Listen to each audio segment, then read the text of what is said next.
Before we dive into the story, let us know where you're watching from by dropping a comment below. If you enjoy content from Moonbeam, don't forget to like this video and subscribe for more. Now, sit back, relax, and step into the life journey of Dylan and Natalie, a story of love, choices, and the twists that shape their path. Enjoy the story. Chapter 1. Dylan, you're not even asking for guaranteed money? I slide my glasses down and stare at the man sitting across from me. Guaranteed would knock off about 20, maybe 25 million. Could be more, Caden Gunner says, tapping his shoulder. They think this right here, my shoulder, won't make it through the season. I jot down a few notes, then pass the contract back to him. Nothing hidden in here, though this merchandising section could use tightening. I'd recommend adjusting it so your licensing fee comes off the gross, not the net. Big corporations love to play games with net earnings. Also, your team shouldn't touch anything from film, TV, or streaming rights. I'd cut that. Other than that, you're good. Appreciate it. I trust my agent, but a second opinion never hurts. Got to make sure that Ivy League degree stays useful. He tucks the contract into his coat. Business slow? Brooks asks. He's the chef behind the plate, a Michelin 3-star restaurant with a year-long wait list and a $2,000 tasting menu. My office is just 5 floors up, in a building owned by Graham, the fourth man at our table. Taking on fewer clients lately, I admit. Good, Graham says without looking up from his phone. My sister's always preaching about work-life balance. Because you skipped your nephew's birthday? I didn't skip it. I sent a gift. You sent a car. He'll need one eventually, he says, a little defensive. Graham wanted to experience what it felt like to be the internet's main character, Caden chimes in. 1 week of viral hate, and you learn fast. Last season, Caden dropped the ball a yard from the end zone, costing his team a playoff spot. The online outrage made it feel like he'd committed a crime. Meanwhile, Graham's luxury car gift to a 5-year-old triggered everything from envy to death threats. His board made him hire a bodyguard. Can we wrap up the business talk? I'd like to get in a few hands before heading home, Brooks says. His phone buzzes. He scowls and pulls on his coat. What do you mean the butcher screwed up? You've got to be kidding me. I have a VIP coming tomorrow, and I need that Wagyu. I'm heading over. Call the cow house in the meantime. He pockets his phone, annoyed. First round next month is on me. Sorry, guys. I'm heading out too, Caden says, getting up.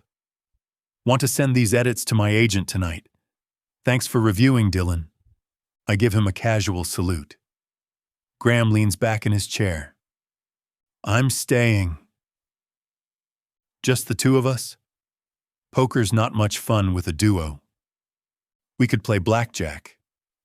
Or I could go home and finally tackle that side project I've been putting off. Graham puffs on his cigar, letting the smoke roll out slowly. Didn't want to bring this up earlier, he says, but we've known each other a long time. Since college, I nod, cautious. Exactly. So as a friend, is there something you want to tell me? No judgment here. He gestures with open arms. Whatever's going on, it's cool. I roll my eyes. Oh, good, because I've been running a secret trafficking ring and hiding 4 kids in my basement. The feds are closing in, so I could use a place to stash them. Got any space? Come on, man. I'm being serious, Graham replies, a bit offended. Just trying to be there for you. So who's been whispering in your ear? Julie stopped by. Said you broke things off. Said you'd given up on law and were just at home doing some thing. He waves his hands vaguely. You mean jacking off? No, I don't know what she meant. Didn't ask. Julie is, well, Julie, you're my friend. I showed her out. Figured I'd come talk to you instead. So what's the deal? He repeats the hand gesture. Knitting. What? Knitting. With needles and yarn. Making scarves, sweaters, stuff like that. You're joking. Not at all. And she's right. I'm stepping back from law. No new clients. Winding down the old ones. To knit? Yeah. I'm planning to open a yarn shop. There's one on the Upper East Side, but nothing decent in Midtown. Not even in the garment district. You're serious? Dead serious. He stares at me, stunned. Your hands are like bear claws. How do you even knit? Do they make, like, extra large needles for guys? Apparently, Graham finds the idea of me being a criminal more believable than me picking up a pair of knitting needles. Chapter 2. Natalie.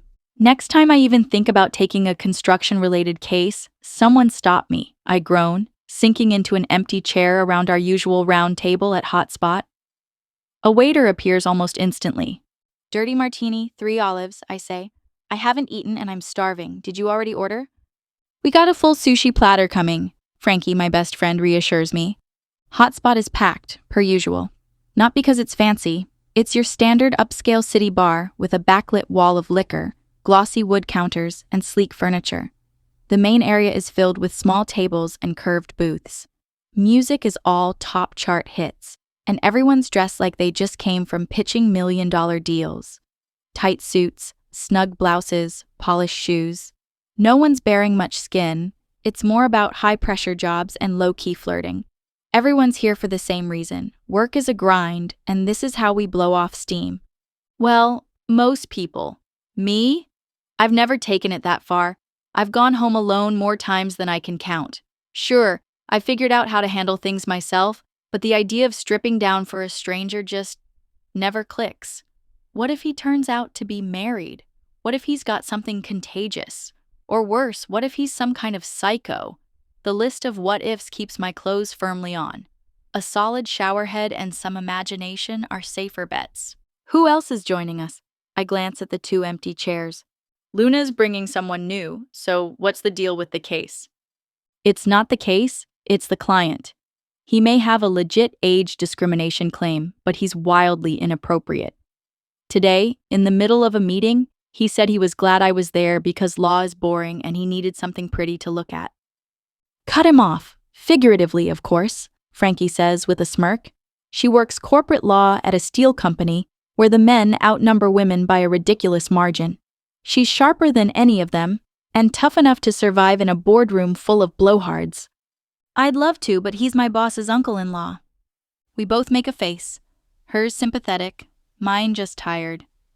And this, my friend, is why happy hour was invented, she says, raising her glass, to vent about everything we wish we could fix but can't. You started without us? Luna arrives with a petite blonde in a red knit dress that somehow manages to be both polished and sexy. That kind of day, I say, sliding the drink menu over. But service is fast. You'll catch up. I'm Natalie. This is Frankie. Right. Introductions. Nat, Frankie, this is Julie. Julie, meet Nat and Frankie. We all went to college together. Natalie's in labor law, Frankie's in corporate, and I'm working hard on my MRS degree. Luna flashes her engagement ring. Careful, you're blinding us, Frankie says, nudging her hand away before turning to Julie. Nice to meet you. How'd you two connect? Pilates, Julie replies. Luna started showing up to my 5 a.m. class. There are only 6 of us in there, so we got to chatting. Julie's obsessed with spy thrillers, Luna says, placing her order and handing the menu to Julie. Major fan, Julie confirms. I think I must have been a detective in a past life. I can usually call the plot before the first episode ends. Doesn't that ruin the fun? I ask. Not at all. I treat it like a challenge, testing my instincts. Julie actually owns the Pilates studio. Technically, it's a franchise, Julie corrects. I've got 2, one downtown, one on the west side. That's awesome, I say, lifting my glass in her direction. When did you start? 2 years back. I used to work for an electronics company. Hated it. The woman who owned the studio wanted to retire and offered to sell. I took out a big loan and bought it. Good for you. Sounds like things are going well. Business-wise, sure, Julie says, wrinkling her nose. But personal life? That's another story. Seems like I can only get one area right at a time. We live for stories like that, Frankie says eagerly. That's half the reason these Wednesday nights exist. Julie's been down since she broke up with her boyfriend last week, Luna explains as the waiter brings our drinks. I basically had to drag her out tonight. What happened? No ambition. Well, to be fair, he used to have it.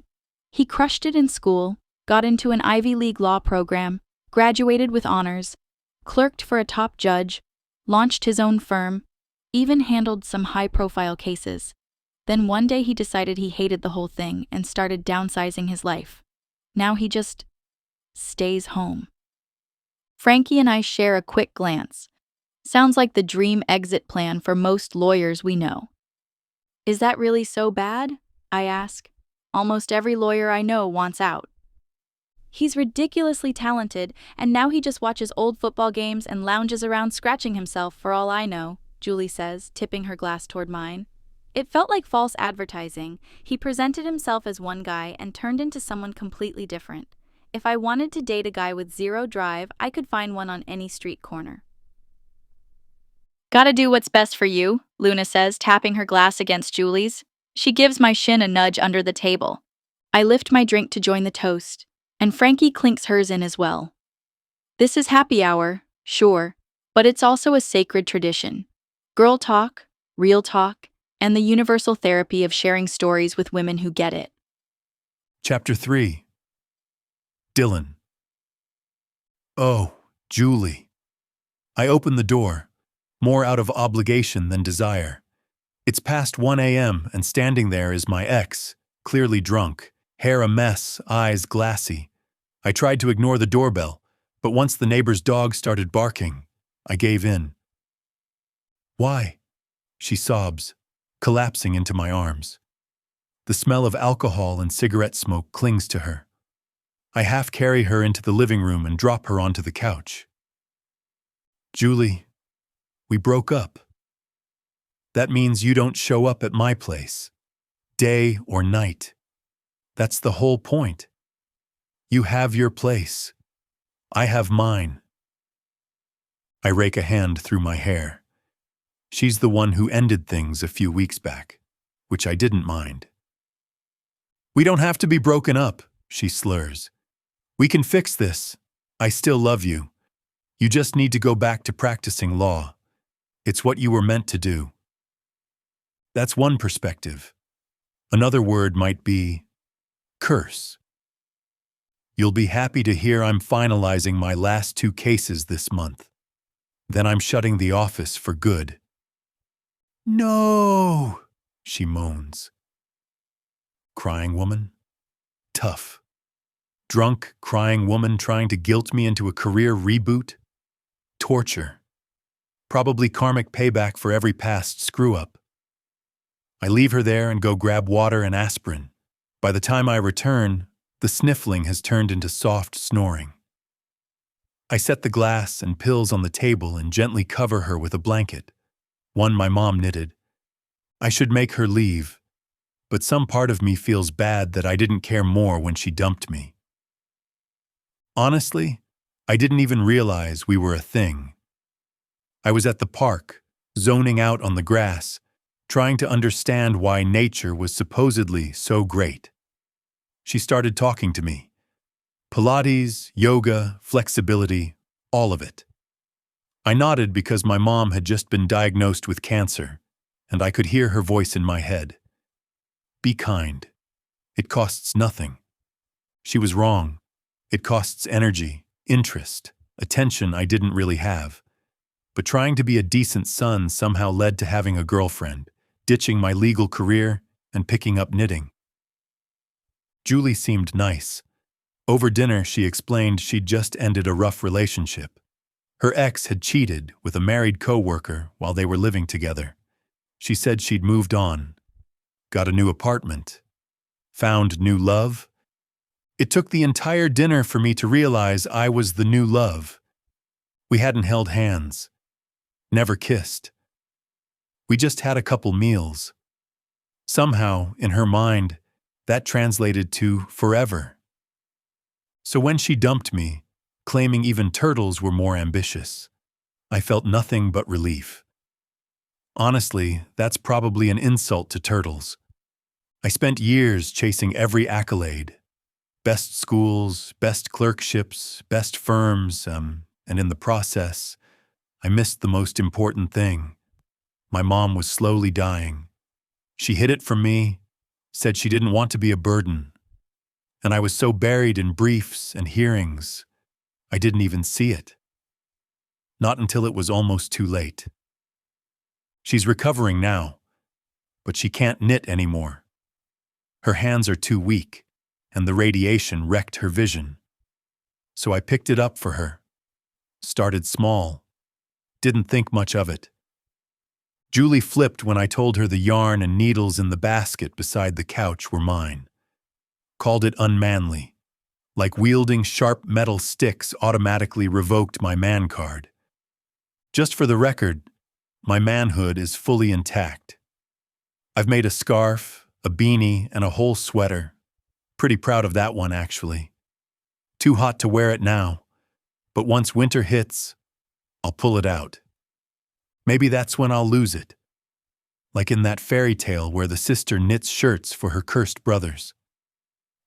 Hopefully, Julie won't be around for that reveal. Eventually, she has to stop showing up like this. Right? I consider dumping the water on her and telling her to hit the street. But then I imagine my mom's disappointed face. That alone stops me. So I leave Julie passed out on the couch and head back to bed. She's the perfect example of why I don't date much. Once someone grabs hold, it's like trying to shake off a sticker burr. It just clings and refuses to let go. Chapter 4. Natalie. This case is a nightmare. The defense attorney is clueless, the judge is clearly playing favorites, and my client can't keep his hands to himself. I let my forehead fall onto the desk with a dull thunk. Yikes. Frankie drops into the chair across from me. Sounds like you're overdue for happy hour. I lift my head. Overdue? Yeah, Luna called, said her new friend needs another girls' night. That bad? I remember how Julie was knocking back drinks the other night. Not judging. People cope in their own ways. I'd overheard her talking to Luna about maybe showing up at her ex's place. Not exactly the wisest idea. I'm sure Luna tried to talk her down, but alcohol and reason rarely mix well. Back in college, Luna, Frankie, and I had our fair share of reckless fun. We weren't exactly wild, but we were tight. Law school demanded most of our attention, but every once in a while we'd sneak out for a girls' night. Honestly, I think it turned out well. Really? That catches me off guard. Drunk drop-ins usually don't go well. Not that I'd know firsthand. I've never had a boyfriend, so no exes to crash on. But I read enough romance novels to get the gist. Apparently, he looked after her. Maybe they even had some steamy reunion. I didn't get the whole story. Probably tonight. Frankie rubs her hands together, practically buzzing with anticipation. Office life surrounded by men has taught her that they're just as hungry for gossip as anyone else. All right, I'm in. I snap my laptop shut. Julie is stunning and super fit. Wouldn't surprise me if she had some wild stories. It's also kind of fun having someone new in our crew. And yes, I'm curious. 10 minutes later, Frankie and I step into Hotspot. No surprise, Luna's not here yet. She's predictably late, just part of her charm. I hope her flashy fiancé never tries to polish those quirks out of her. It's packed tonight. I scan the bar. That table might open up, Frankie says, nodding at a pair of men. Wallet's coming out. Let's go make it awkward. She's already walking toward them. I want to stop her. Those guys don't look like the type to get flustered. They're both attractive, but the one with jet black hair stands out. Women nearby are trying to catch their attention. They're failing. Then he turns. Our eyes meet. My breath hitches. Calling him handsome feels inadequate. I nearly stumble before snapping my gaze away. I blame the shoes. Too tight, but they were on sale. Student loan life, you get it. I should stop walking, but it's like I'm being pulled forward. I've never reacted to a man like this. You wrapping up soon? Frankie asks them, never one for subtlety. I want to disappear. Holy crap, are you Caden Gunner? Yeah. Want an autograph? He mumbles, eyes on his phone. Nope, I want to buy you a beer. You made me a ton of money when you fumbled that ball. The guys at work were fuming, but I cleaned up. Caden finally looks up. Is she for real? He directs the question to the black-haired guy. Not your guy, Nat. I scold myself. I really need to get it together. Want to join us? Mr. Gorgeous offers. His voice, deep, smooth, confident. And that smile, dangerous. Slide over, Caden. First round's on me, Frankie says. Caden actually listens. Let's take a pic. I'm posting it to rile up the office. Mr. Handsome pulls out a chair beside him. Have a seat. I'm Dylan. Natalie, I say, taking the chair. And that's my not-so-subtle friend, Frankie. Nice to meet you. Sorry, we thought you were leaving and wanted the table. Not going anywhere. He leans back like he owns the place. For some inexplicable reason, I'm glad. Which is ridiculous. I don't even know him. Can I get you a drink? Sure. I catch Frankie watching me. Usually we turn down drinks from strangers. Too many strings. But right now, I don't mind the idea. Dylan orders for both of us. We dive into conversation, his college, his firm. The guy is impressive. How chaotic is it owning a law firm? Used to be. I've scaled back, delegated more. Burnt out? I ask. Not exactly, just don't want the job to consume me. I feel that. Sometimes I wonder if I hate the law or just hate where I'm practicing. Maybe you want more, he says. Exactly. I smile. He gets it. What would more look like for you? My cheeks warm. I take a sip before answering. Come on, Dylan coaxes with a grin. Writing, maybe, I admit, keeping it vague. What kind? He leans in, like we're sharing a secret. Our secret. Promise. Romance. Love stories, he echoes, eyes flicking to my lips. Is he going to kiss me? Then his phone goes off. Sorry, that's my mom, gotta take this. Of course, I say, sitting back as he steps away. Don't go anywhere, he calls over his shoulder. I won't. As soon as he's out of sight, Frankie pounces. What was that? Yeah, what was that? Caden adds. Why'd you say it like that? Frankie shoots back. I just didn't see it coming. He's started without us again? Luna arrives with Julie in tow. Right. I forgot they were coming. Late as always, Frankie says, pointing them to the table next to ours. Grab that one. Help us out, big guy. Caden grumbles but moves. Frankie hides a smile behind her beer. Thanks, Julie and Luna say as Caden shifts the tables together. You look happier, I tell Julie, who's glowing. Literally glowing. She opens her mouth. Well, the boyfriend and I... Sorry about that, Dylan says, sliding back into his seat. Dylan! Julie squeals, rushing to hug him. My stomach drops. So much for ex-boyfriend. Chapter 5.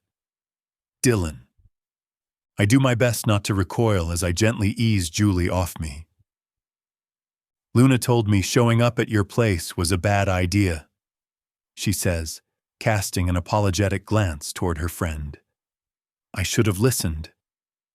Luna gives a casual shrug. Hey, if it helped you, no harm done. Actually, Luna had the right idea, I say. We're not together anymore, Julie. You showing up drunk and uninvited isn't okay. That's not how breakups work. I stress the word broken up, mostly for Natalie's benefit. Her expression has shifted from intrigued and warm to flat and unreadable. Meanwhile, Caden's glancing between everyone like he's watching a slow-moving car crash. We heading out? he asks, raising one brow. But he doesn't move. He's way too close to Frankie to want to leave. So like any loyal friend, I stay seated. Nah, we just ordered. And since you haven't signed your new deal, this might be the only drink we can afford tonight. You know, if you took on more clients, you wouldn't be broke all the time, Julie says, shaking her head like a disappointed teacher. Fair enough. I'm done justifying my choices to her. I'll cover your shot, Caden offers, barely hiding his amusement. It's not just one drink, Julie presses on. It's every time. Are you planning to rely on Caden forever? Yep, I grin. He gets a real kick out of it. I'll keep buying until I hit my limit. Then we renegotiate, Caden says, chuckling. Julie folds her arms, her voice rising. And then what? You'll both feel awkward, stop going out, your friendship will fade, and you'll be home alone with the lights off, spooning ice cream out of the tub. The table goes silent. Natalie won't look at me. Caden's smile is gone. I take a long sip of my drink. Clearly, Julie's issues go way beyond my job status. Luna gently pats her on the back. Let's not do this here. Julie doesn't budge. Actually, this is the perfect time. We're all professionals. We know that success requires consistency. Throwing it all away for no reason doesn't add up. No reason? Caden cuts in, but I signal him to stop. I never told Julie about my mom's illness. Despite her thinking we were serious, I never felt we were close enough to share something that personal. Natalie notices the gesture and tilts her head slightly. I offer a tight smile, definitely not making the impression I'd hoped for. Fun happy hour, huh? I say with forced cheer. Natalie lets out a soft laugh. We should rename it Grievance Hour. We get together every week just to unload about our lives. Big stuff, small stuff, even petty annoyances. Like running out of quarters at a toll booth. That'll ruin your whole day, I say, tipping my glass to her. I'm in. But... Julie starts again, but Luna's had enough. She jumps up and hauls Julie along. Bathroom break. Be right back. A flash of her diamond ring disappears with them. Everyone at the table exhales. What you're doing is brave, Natalie says quietly. I don't have the guts to walk away from law, so it's cool you're doing something different. Julie's frustration isn't really about you, Frankie adds. She's just going through something. It's fine. Caden, how about another round? I should probably start saving for my electric bill. Caden chuckles. I've got you covered tonight, boss. He pulls out his black card. But you owe me. I'll pay you back when I land my next case. So, never. Hey, you've got money, use it. I don't mind pitching in, Natalie says, reaching for her purse. That strikes a nerve. I place my hand gently over her wrist. You don't need to. I'm fine. We're just messing around. I can afford drinks and dinner. No worries. It's 2025. Women can pay too. That's why we have jobs, she says, tugging her hand away. Please don't make me get on my knees and beg. My fragile male ego won't survive. She hesitates. Kind, but that just makes it worse. Julie thinking I'm broke is one thing. I don't want Natalie believing I can't take care of myself. I'm honestly okay, I say softly. Julie and I weren't a couple. I didn't bother correcting her because it didn't matter. But you went out to dinner with her? Natalie asks. Yeah. Then that was dating, Dylan. She scrunches her nose, leans past me to catch Frankie's eye. I'm ready to go. Within minutes, it's just Caden and me again. That went great, I mutter. Like my last play of the season. You're a terrible wingman. So you're not buying this round? I dodge a napkin he flings at my head.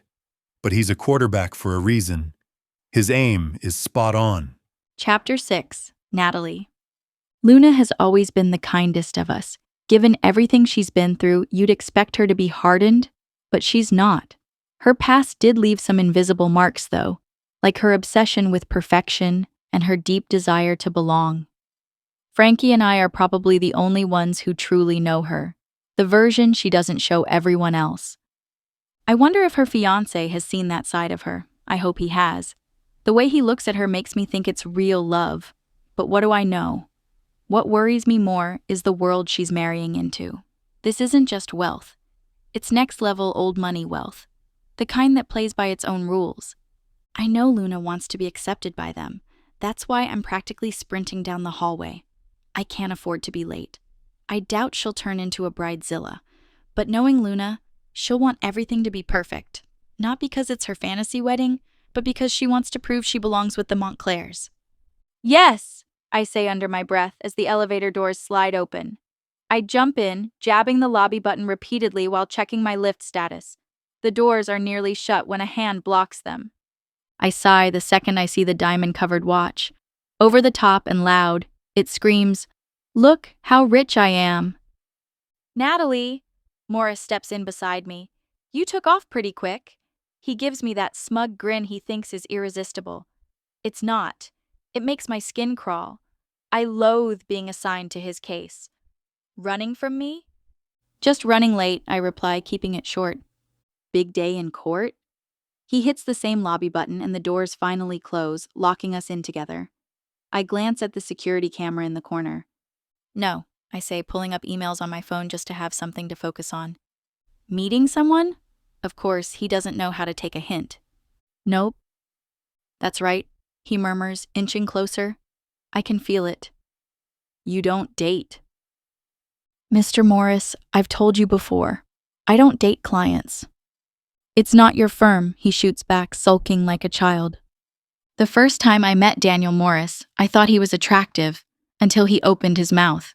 It's amazing how quickly someone's personality can make them unattractive. It's policy, I say flatly. The elevator feels slower than ever. My hand twitches with the urge to press the button again even though I know it won't help. He sighs, and the sound puts me on edge. I turn to face him, refusing to let him think he intimidates me. Inside, I'm tense, but I won't let that show. Is there something else you needed today, Mr. Morris? I thought we wrapped everything up. We're prepping him for a deposition that's bound to be a disaster. He's going to lie, and we all know it. Our eyes lock.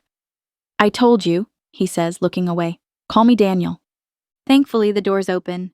See you around, I say, resisting the urge to call him Mr. Morris again. Not worth it. He already stares too much, though I'm sure he does that with every woman. I make a beeline for the exit. My ride's already there, no traffic today, and I make it to the bridal boutique just a few minutes late. Sorry, I say when I spot Luna. It's okay. She waves it off.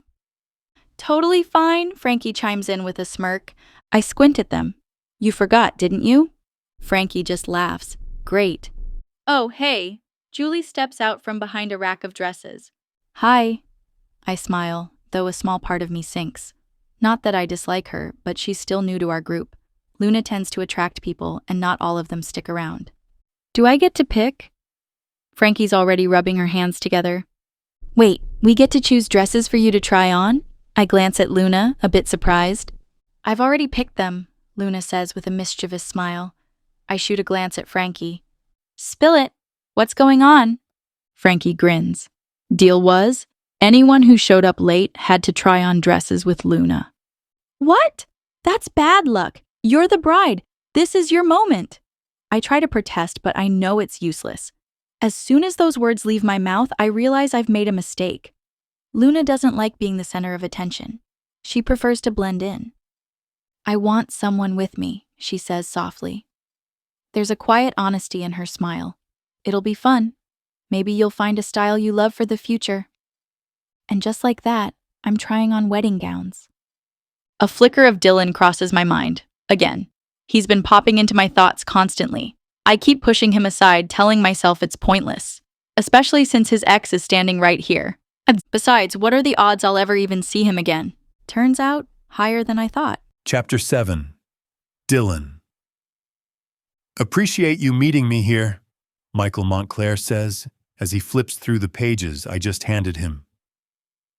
I glance up at the sign over the storefront. Bridal Dreams. You sure this is the spot to go over a prenup? No wedding happens without one, he replies, pausing on page 4. That section details the consequences of a divorce. $5 million in penalties, 0 spousal support, mandatory child support payments into a Montclair-controlled trust. Basically, if the wife leaves him, she leaves broke. If he's the one who breaks the agreement, there's a formula to calculate a payout based on years married minus the value of gifts she's received, all protected by an airtight NDA. What do you think the payout should be? He asks. You're insanely wealthy. Millions won't even dent your wallet. Is this really necessary? You're a lawyer. Aren't you supposed to support contracts like this? I mean, didn't you draft NDAs for my entire staff, including the guy who only drops off my meals once a week? That's what you pay me for, I reply. But this is exactly why I want out. It's hollow work. There's no substance, no creativity. When I knit something, even just a scarf, I feel like I made something real. With law, it's all smoke and mirrors. Luna's different, Michael says. She knows this is part of it, and she's okay with it. Luna. My gut tightens. That name. There can't be many engaged Lunas walking around with 5-carat rings. Luna Miller. She used to work in HR. She's planning to leave her job soon. We want to start a family right away. Come inside and meet her. I'm good. I can already feel the trouble brewing. If Luna connects the dots, Natalie will never speak to me again. Come on, he insists, tugging my sleeve.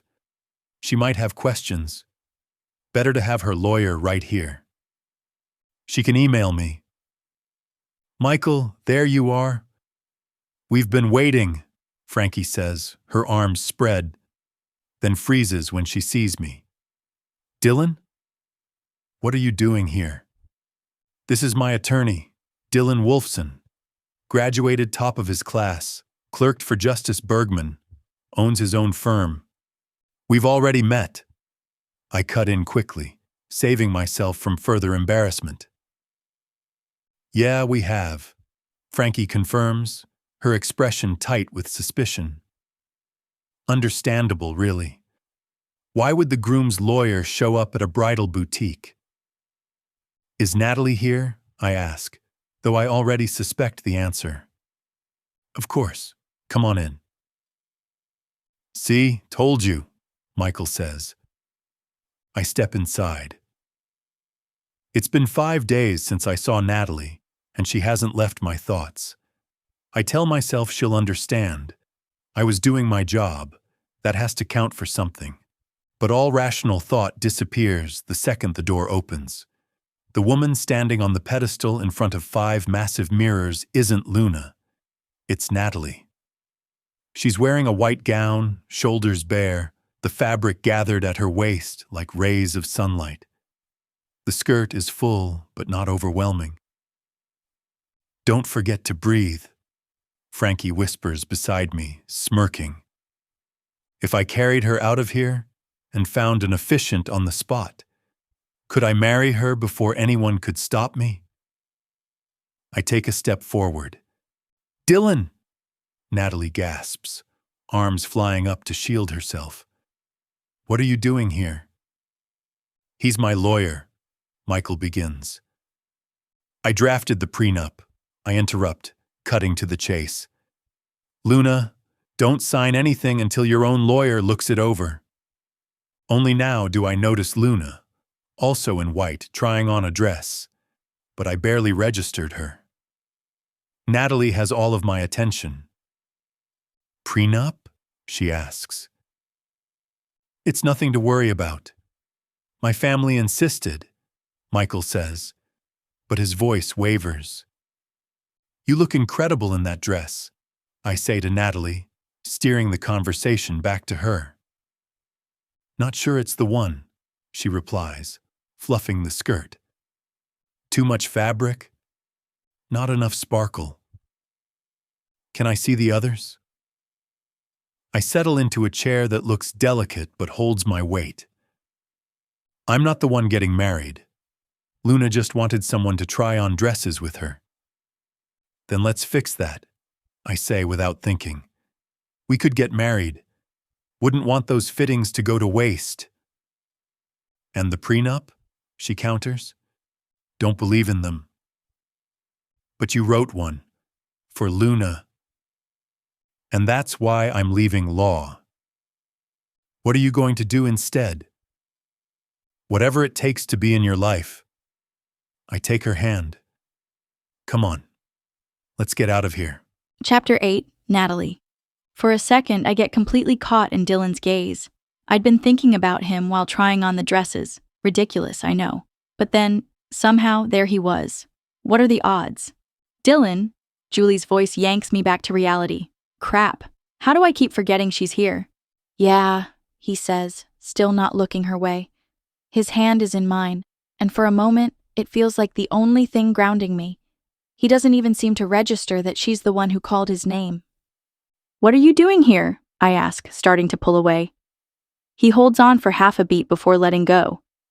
The loss of contact hits harder than I want to admit. Working. Right, Julie says with a laugh, crossing her arms. If you wanted to see me, Dylan, you could have just called. You don't exactly work these days. How were they even together? They make no sense. Julie clearly doesn't know him. When Luna's fiancé started listing Dylan's credentials earlier, I was stunned. Clerked for a Supreme Court justice? That's no small feat. In just 2 meetings, I've learned that Dylan's witty, close with his mom, doesn't let work rule his life, and, possibly, a bit of a romantic. Or maybe I imagined all that. What I didn't imagine was the chemistry. I felt it. Literally, when he touched me. I doubt I know the full picture, but I feel like I already understand him better than Julie does. And if he's trusted by a family like the Montclairs, his legal reputation has to be serious. Suddenly, all that teasing about being broke makes more sense. He could probably retire tomorrow and never look back. Julie doesn't see that, which tells me everything. I didn't have your number, Dylan says. Julie's jaw drops. You blocked me? Didn't save it, he replies unfazed. Harsh, but maybe deserved. Don't lie, you clearly followed me here, Julie accuses, tossing her hair. He's here on business, I say, nodding at the contract in his hand. Julie rolls her eyes. He could have handled that any time. He came here for me. Hate to disappoint, Dylan says, sounding anything but sorry. I'm going to change, I say, stepping off the platform. Dylan offers me a hand again, and I take it. Thanks. Let me take a look at that prenup, Frankie says, moving in just as I head toward the fitting rooms. One of the boutique staff follows to help me. I need a breather. Part of me wants to get back out there just to be near Dylan. The other part wants to hide until Frankie comes in to rescue me. I probably have a few minutes at best. They get me out of the dress faster than I'd like. No excuse to linger. When I walk out, Julie's gone. Dylan's standing beside Frankie, who's reading the document, and I catch the tiniest twitch of her lip. She's not a fan of what she's seeing. Luna stands quietly nearby, her posture stiff. Michael, her fiancé, is on his phone. Why is he even here? To pick out a dress? To oversee the prenup signing like some corporate deal? It's all off. You good? I ask Luna. She forces a smile. Yeah, I'm okay. Luna? Julie left, she says quickly, cutting me off. I get the message. Now's not the time. This is crap, and you know it, Frankie snaps at Dylan, stepping forward. She's not livestock you can trade contracts over. Wow, I mutter. Let me see. I hold out my hand and she passes me the paperwork. Guys, please, Luna says gently, trying to calm things down. I get where she's coming from, but the more I read, the angrier I get. Luna knows she's not bringing anything into this marriage, Michael says. My legacy's on the line. Dylan lowers his head slightly, clearly uncomfortable. Good. Don't, Frankie starts. Not here, I say quietly, gripping Frankie's arm before she makes a scene. My glare says the rest to both men. Because this entire setup, it's garbage, all of it. Chapter 9. Dylan. My watch tells me it's nearly 7, happy hour's wrapping up. I glance again at the parked car across the street, making sure it hasn't moved. Can't see Natalie through the bar's tinted windows, and yes, I know this borders on stalker behavior. But after the disaster at the bridal boutique, I figured walking through the front door would be unwelcome. Caden had called earlier, asking if we were still doing happy hour. I gave him the rundown. After cursing me out, he said he'd make his own move to catch up with Frankie. Then he added that he'd pretend we weren't friends to help his odds. I told him to go for it. I'm not mad. I know I'm the villain in this story, or at least the hired hand doing the villain's paperwork. But this hired hand is rethinking his career. Writing cold-hearted prenups for billionaires doesn't feel great when you could be making something real, like a hat to keep a premature baby warm. That, at least, means something. The bar door swings open. I sit up straighter, only to sink again when it's just 3 guys. These women need to find a bar without bros like that. Guys who would ask what you're listening to while you're clearly wearing headphones. No thanks. Technically, I have Natalie's work number. I could have called. But showing up at her office? That felt worse than casually occupying the same public sidewalk. It's a fine line, but I am a lawyer, and we live in fine print. Then the door opens again. This time it's Natalie, Frankie, and Luna. I step out of my car and wait for a break in traffic before crossing the street. By the time I get there, Luna's already disappeared into a Montclair town car. Guess the prenup didn't scare her off. Michael called it.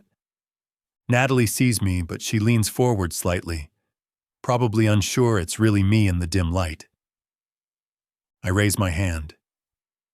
Hey, Natalie. Frankie frowns. You said you weren't stalking us. I wasn't, but tonight? Definitely am. You know that could get you disbarred. Probably just a warning, but seeing as I'm winding down my practice, it's not exactly a deterrent. I look at Natalie. Did you eat your fill of shrimp at happy hour, or can I take you to dinner? You could have just used the phone, she says. Yeah, but that's your work number. Felt invasive. This is a sidewalk. Public, and somehow that explanation made more sense in my head. I pull out my phone. How about we exchange numbers? That way, I don't have to loiter outside bars to run into you. Frankie makes a sound of disapproval, but Natalie, after a pause, reaches for her phone. This might be a mistake. At least if I disappear, Frankie knows what you look like. If you're already in a body bag, I think that's a little late. Too late for me, but not for you. Frankie gives me a pointed look. I'll be watching. Got it, Agent Frankie. Natalie and Frankie hug like one of them is headed off on an international flight instead of dinner. They're adorable. I text Caden. I'm 10 feet from your girl. He replies instantly. What the hell? You should have come with me tonight. Screw off. I don't answer. Then more messages. What's she wearing? Wait, get me her number. I'll let you win next poker night. Let me win. I'll fold a hand. I look at Frankie. Caden's begging for your number. If I don't give it to him, he might cry. I'm not emotionally prepared for that. She rolls her eyes. Just give me his number. I'll decide. I send the contact and text Caden. Gave her your number. Good luck waiting. I might kill you next time I see you. You're welcome. I power off my phone and hold my hand out to Natalie. Ready? Where are we going? The plate. Her eyebrows shoot up. That place is impossible to get into. There's a table in the kitchen. If it's full, Chef Brooks will find space. You know the chef? Frankie's jaw nearly drops. Yeah, Caden does too. Text him. He'll take you. I lead Natalie across the street. Thanks for not kneeing me for showing up. Not sure what I'm doing, she admits. You're giving me a shot. I open the car door for her. You were with someone 5 minutes ago. Julie ended things over a month ago. Maybe longer. I shut the door behind her. When I get in, she says, there should be a 6-month rule between relationships. What happens if we ignore it? Bad karma. Relationship doomed. Can we just burn some sage and move on? I don't know Wicca that well, but I doubt burning herbs solves everything. We're both lawyers. We'll figure it out. Good thing we're going to dinner. We can draft a strategy plan against the forces of romantic doom. Chapter 10, Natalie. You sure I'm dressed up enough for this place? I ask as Dylan helps me out of the car. If I'd known we were heading to one of the most exclusive restaurants in the city, I'd have put in more effort. You look amazing, he replies with that smile of his, the kind that makes it too easy to ignore the warning signs. And yet, here I am, letting them slide. Every time I try not to think about him, he slips right back in, even in my dreams. His fingers lace through mine as we walk toward the entrance. Mr. Wolfson, the hostess greets him. Lauren, how's your night going? Well, she replies, eyes darting to me with a knowing smile. You brought company. I did. This is Natalie. I had to pull out the big guns to land a date with her. Lauren's eyebrows arch. He's never brought a date here, she whispers with a wink. Just like that, she's now on my list of favorite people. I had to see it for myself, a man in a chef's coat says, approaching. His grin is wide. Brooks. I reach for his hand, but Dylan holds on tighter, making Brooks chuckle. Natalie, Dylan says. Nat, I correct. Natalie sounds like boarding school and stiff uniforms. Nice to meet you, Nat. Follow me. Dylan finally lets go, only to rest his hand on my back as we follow Brooks through the elegant space. I spot the mayor in one corner, and I'm pretty sure that actor from the action movie Frankie made me watch is in another. This place is incredible, I whispered to Dylan. You'll get used to it, and you can wear whatever makes you comfortable. Staff greet Dylan by name as we pass. A few do a double take when they see we're together. He walks beside me, his hand never leaving the small of my back. There's something grounding in his touch, something that makes me relax. You must come here often. My office is upstairs. That explains the familiarity. And judging by this building, his firm isn't exactly scraping by. With his credentials, I shouldn't be surprised. Still, I can't shake the curiosity about what's pushing him to walk away from it all. Brooks opens the kitchen door, revealing a small, elegant table tucked inside the bustling space. Wow, I breathe as Dylan pulls out my chair. Chef's choice? Brooks asks. We both nod. Perfect, Dylan says. Any allergies? None, I reply. I'll pair wines with each course, Brooks says before heading off. Left alone, I shift slightly. I've never actually done this. Dating, I mean. Then let's keep it simple. No pressure. I chased you down, remember? Strangely enough, it doesn't feel creepy. If anything, I was relieved to see him earlier. Even if the prenup situation still grates at me, it's not his fault. Still, I wish I could shake Luna into seeing how fast everything is moving. You can ask me anything, Dylan offers. Okay, how do you not know you were dating someone? I ask, referring to Julie. His explanation has me stifling a laugh. She was drunk. What was I supposed to do? Toss her out on the sidewalk? My mom would have disowned me. You did the decent thing. I still don't know how she found my address, he mutters. Not like you have any room to talk. You tracked me down tonight? True, that should scare you off. But it doesn't? Exactly. He grins, and I bite my lip to hide my own smile. The truth is, I don't want to run. Not from him, not tonight. Chapter 11. Dylan. So you're okay with prenups? I rest my elbow on the table between us, the linen pristine under my arm. A small dish of molten chocolate cake sits nearly empty. It's our second one. Brooks insisted on bringing another because the first didn't meet his usual standards. Tasted perfect to me. Natalie's lips are still stained with chocolate, and there's a flush in her cheeks from the wine. I've eaten 10 courses, but somehow I'm still starving. Not for food, but for her. Good thing we're seated in the kitchen, because if we weren't, those plates might be on the ground and Nat on the table. But I don't think she's ready for that kind of intensity just yet. I don't know if I'm exactly okay with them, she says thoughtfully. But I get the logic.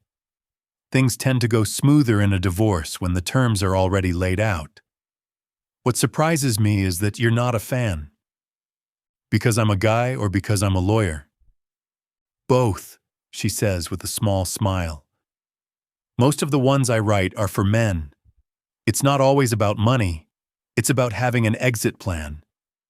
But I always tell women, if you're going to sign one, make sure the terms are solid.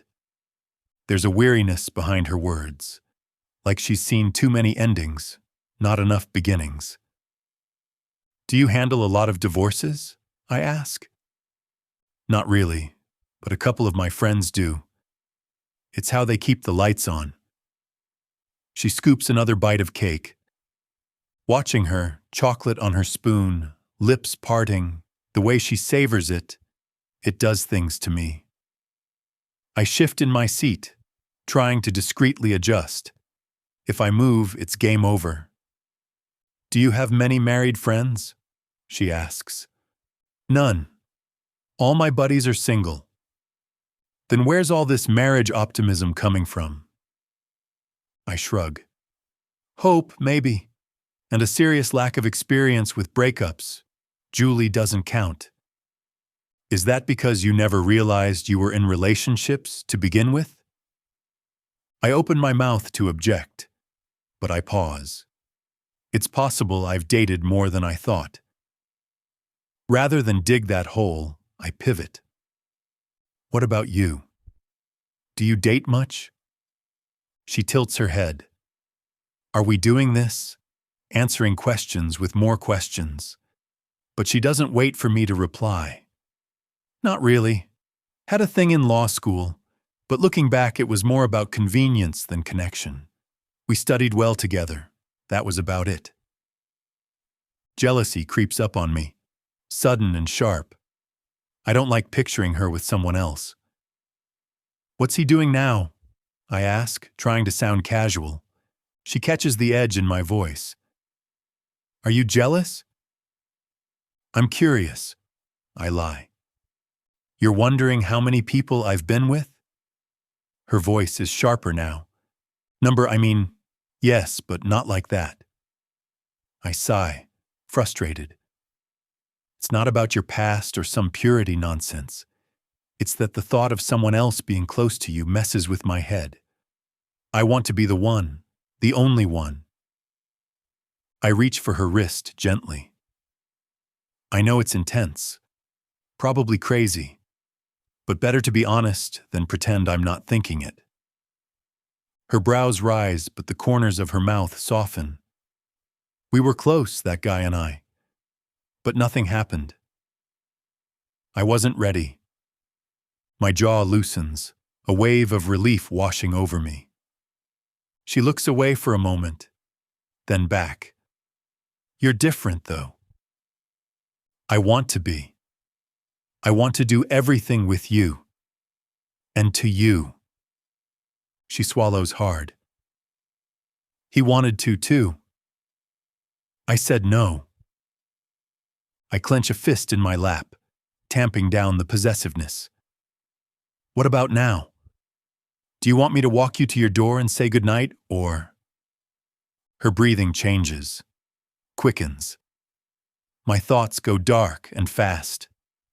I want to press my mouth to her throat, drag my lips across her collarbone, leave her gasping under my hands. She doesn't move. Then 4 words. You can come inside. Chapter 12. Natalie. This is probably a bad idea, but that doesn't stop me.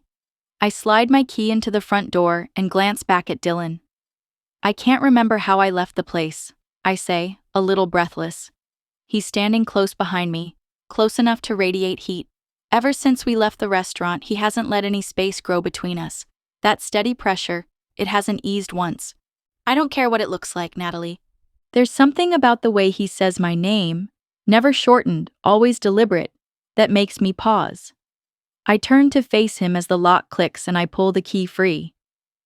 It's small, I warn, self-conscious. Dylan steps in even closer. I feel his arm brush past to twist the knob. There's nothing but heat and tension between us now. I'm here for you. That's it. His eyes drop to my mouth. Well, that's all I manage before he's kissing me. Soft at first, then deeper, more urgent. My arms circle his neck as our mouths open to each other. His tongue finds mine, and I let out a sound I'm too far gone to hold back. I hear the door swing open behind me, and then Dylan's hands are under me, lifting. My legs wrap around him instinctively. He carries me inside like I weigh nothing, the door slamming shut with a backward kick. In seconds, my back is pressed to the wall. His body is firm against mine, his mouth claiming mine again and again. The ache inside me has turned sharp. I'm grinding against him without shame, letting myself want this, want him, without apology.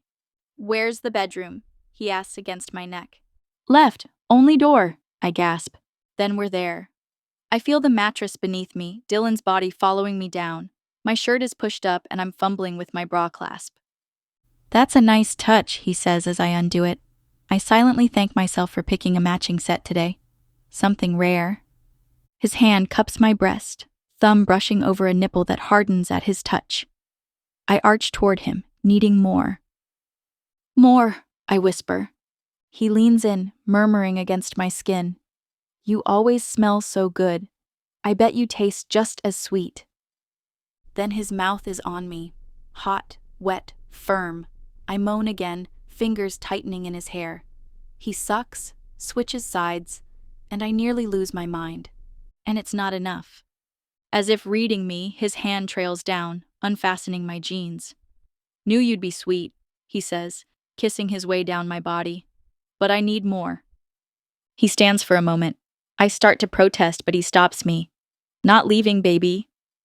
My jeans come off, heels already gone. I hadn't even noticed. Shirt too, he says, voice low. I toss it off quickly, suddenly shy under his gaze. But when I see how he's looking at me, like I'm the only thing he's ever wanted, I let the moment wash over me.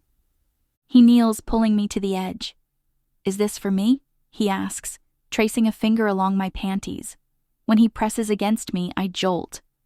All for you, I manage to say. Then his mouth is on me, his tongue, slow and purposeful. My hips try to chase the pleasure, but he holds me still. Trust me, he says. I'll always give you what you need. And then he does. Completely.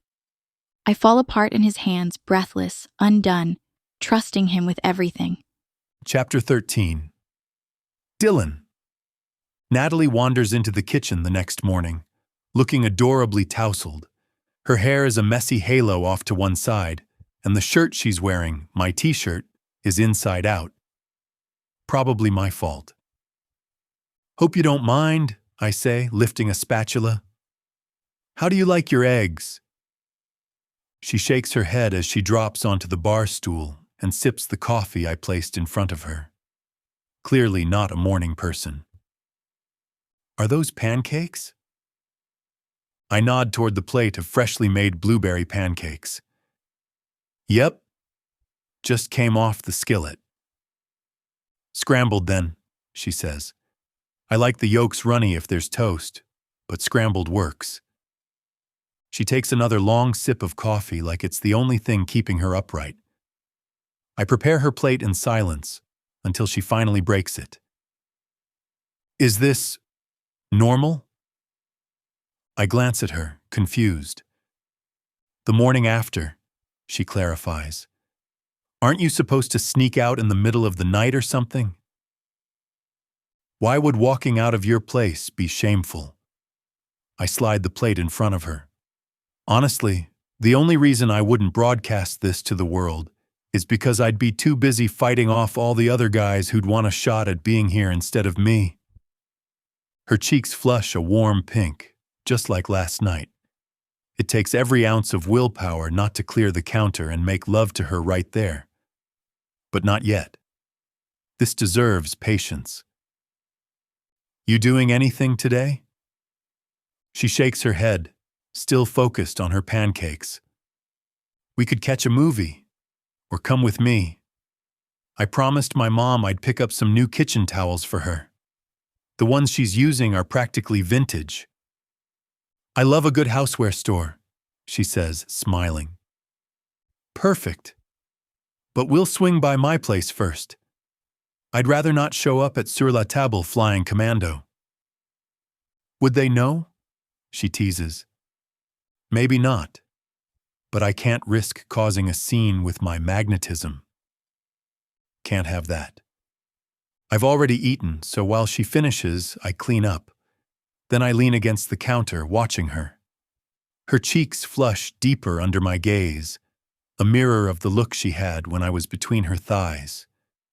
When she's done, I lead her back to the bedroom, where I indulge in a second helping, one that leaves her trembling and me tasting her on my tongue long after we've dressed and headed out.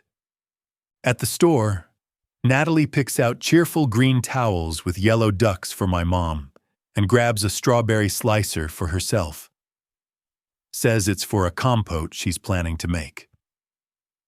I spot some tea cozies shaped like chickens and pick one up. Your mom like chickens? Natalie asks, already moving to swap the duck towels. I stop her with a light touch. Keep the ducks, they're cute. I return the cozy. I was just checking how they were made. Thought they might be hand-knit, but they're machine-stitched. She leans in close to inspect it. How can you tell? I flip it over to show the inside seam. Hand-knit items don't usually have seams like this. They're shaped with stitch increases and decreases. Wow, you know your stuff. Did you have a client who knits? I freeze for a split second. Julie's voice echoes in my head. That's a girl's hobby. I almost say the truth, that I knit, but I hold back. I'll tell Natalie eventually, after more time, after she knows me better. My mom. She always had yarn and needles in her hands. Knit everywhere. On the subway, during movie previews, even in checkout lines. I always wanted to learn, Natalie says as we check out. Well, not always. But during COVID, I really thought about picking it up. Didn't have the time? I guess. Law didn't exactly slow down. Exactly. Now, weirdly, I do. Maybe I should try. I think I could teach you. We could knit together. But what I say is, there are great videos out there. I learned online. My mom was too sick at the time, and by the time she was well again, I'd already figured it out. The best way to learn is by doing, I add. echoing something I once heard her tell someone else. Natalie smiles at me as we gather our bags. She's not Julie, and I'm not hiding forever. Let's go give these to my mom. Chapter 14. Natalie. It isn't until we're halfway to Dylan's mom's front porch that it hits me. This is moving fast. Meeting the mother? Isn't that supposed to come 6 months in? Maybe even a year? Why didn't that occur to me earlier? There's no way I'd introduce him to my mom right now. She'd overanalyze everything, make snap judgments, and find a way to scare him off, especially once she learns he's a lawyer. In some ways, she reminds me of Julie. My mom's always pushed perfection. Look it, live it, project it. She probably nudged me toward law just for the prestige of saying, my daughter's an attorney. Med school was out of the question anyway. I faint at the sight of blood. Does she know we're coming? I ask. Nope, I stop short. We're just showing up? Mom loves surprises, but you brought someone with you. If I did that at my parents' place, my mom would smile politely, then rip me apart the second we were alone. She likes everything staged, the house spotless, her outfit perfect, every detail curated. A guest? Dylan laughs softly, the sound warm and annoyingly adorable. I like it, maybe too much. All those red flags I'd kept watch for are slipping away. You're not a guest, babe. He brushes a kiss over my lips, just as the front door swings open. A tall woman steps out in lavender sweats and fuzzy slippers. Her cropped hair is streaked with gray, pinned casually to the side. Dylan, she beams, then her eyes land on me and widen. And who's this lovely girl? Mom, this is Natalie. Natalie, meet my mom, Rebecca. I offer my hand and she pulls me right into a hug. Oh, you're pretty, she says with a smile, then holds my hand again. Thank you. It's nice to meet you. Come in, she ushers us inside. Don't mind the mess. I've been knitting and totally lost track of time. She gathers her supplies into a basket beside the love seat. Make yourselves at home. I settle on the couch, Dylan beside me. The house feels lived in and warm, not overly styled, but filled with love. My mom would trade houses in a heartbeat, but never understand the comfort of this place. Natalie helped me pick these out, Dylan says, handing over the shopping bag. Rebecca beams. Did you? I offered input, I say modestly. Well, I love it already. She doesn't even peek inside. Dylan's hand rests on my knee, and somehow it feels natural, like it's always been there. So, Rebecca says, settling into the armchair closest to me, how did you two meet? Don't leave out a thing. She looks straight at me, definitely wants the story from my side. So I tell her about the happy hour, the fight over his table. And then his ex showed up and ruined the vibe, I add with a shrug. Ex? Rebecca turns sharply to Dylan. What ex? You've never mentioned her?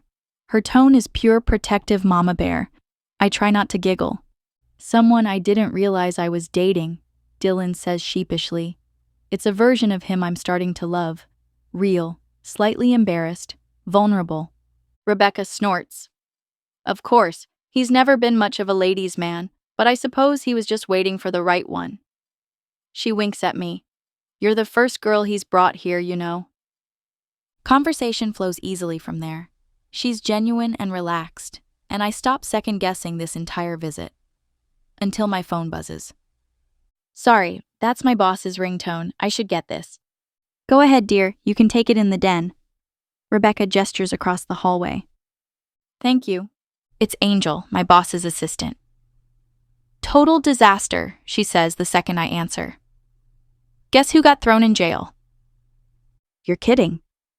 Nope, and he's up for a bail hearing in an hour. You've got to get down there. Text me the details. I'll review on the way. I hang up and hurry back toward the living room, only to pause in the doorway. Rebecca's voice carries clearly. You better marry that girl quick. She's the one. You know that already. Mom, it's... Dylan looks up, catching sight of me. I'm so sorry, I say. Work emergency. I have to run. It was lovely meeting you, I tell Rebecca. We'll do dinner next time, she promises. Dylan starts to stand. I'll take you. No, stay, really. I lean in and kiss his cheek before heading out the door, my mind racing with everything I overheard and everything I felt. Chapter 15. Dylan. Caden already has the poker chips stacked, and Brooks is halfway through shuffling the deck when I step into the room. Graham's seat is still empty. Glad I'm not the last one. I set a bottle of 35-year-old Dalmore on the felt table. Client gifted me this yesterday. If you all end up losing to me tonight, feel free to drown your sorrows with it. Caden raises an eyebrow, holding 2 fingers up next to his tumbler. Whose fingers are we measuring with? Yours or mine? Whichever helps you sleep after I clean you out. I pop the cork and let the whiskey breathe. Brooks leans in and takes a long sniff. Smells like it costs more than my rent. He nods appreciatively. So, dinner the other night. Went well? Is there a wrong answer? I pour us each a glass. Only if you want to survive. Brooks sets the deck aside. What did she think of the plate? Any complaints? She loved it. Every bite. Good. He leans back, proud as ever. That glow lasts half a second before he turns to Caden. Now, about Tuesday. Any updates on your dinner date? Allergies? Preferences? You promised to text me. I look up. Wait. Date? Caden avoids eye contact, tinkering with his poker chips. It's off. What happened? I ask. Why is everyone assuming it's my fault? He scowls. Because it usually is? Brooks offers. She was a Wolves fan. Caden finally admits.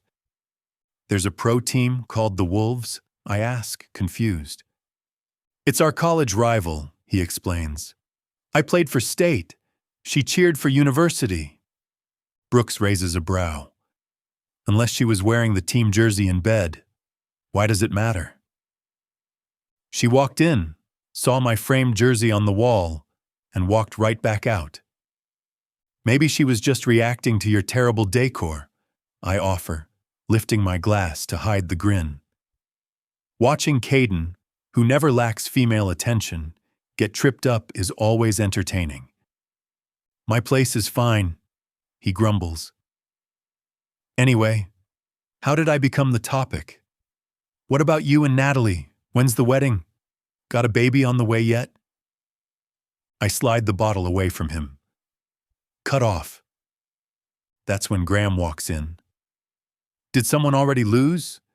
Feels tense in here. Caden, Brooks and I say in unison. Caden flings a poker chip at each of us. Bullseye, right on the forehead. Nice aim, Graham says as he pulls out a chair. It's almost like you should be getting paid to throw things. Imagine that, Caden deadpans. Then he turns back to me.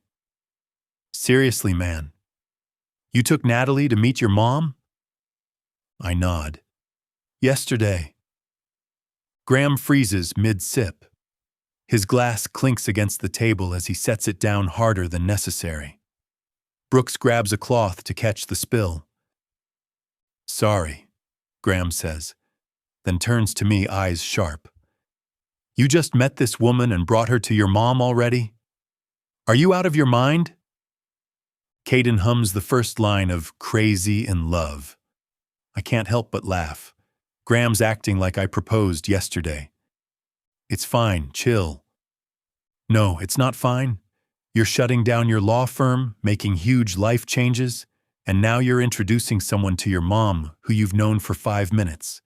You think this is rational? The air in the room tightens. Even Caden goes quiet. I break the silence. Brooks, deal the cards. Once the game gets going, everything else falls away. Weddings, arguments, judgment. We go back to trash talk and bad bluffs. Caden takes our money like it's nothing. Graham gets one good hand that buys him 2 extra rounds, and somehow, I end up with most of the chips. Looks like karma's on my side tonight, I say, stacking my winnings. Graham sighs, then chuckles. Guess I overreacted. Rough day at work?